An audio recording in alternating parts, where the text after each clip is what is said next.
Поэзия менің жүрегімде.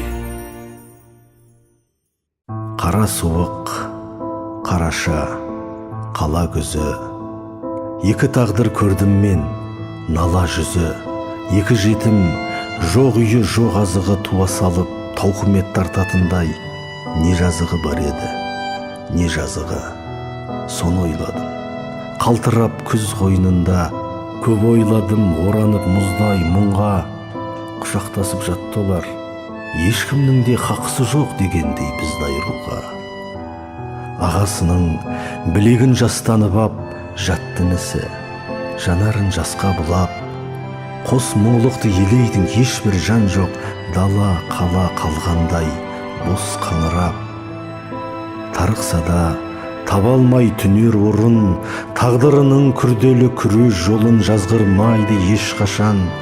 Тас жастықта жатса дағы жұп-жұмсақ жүрек оның.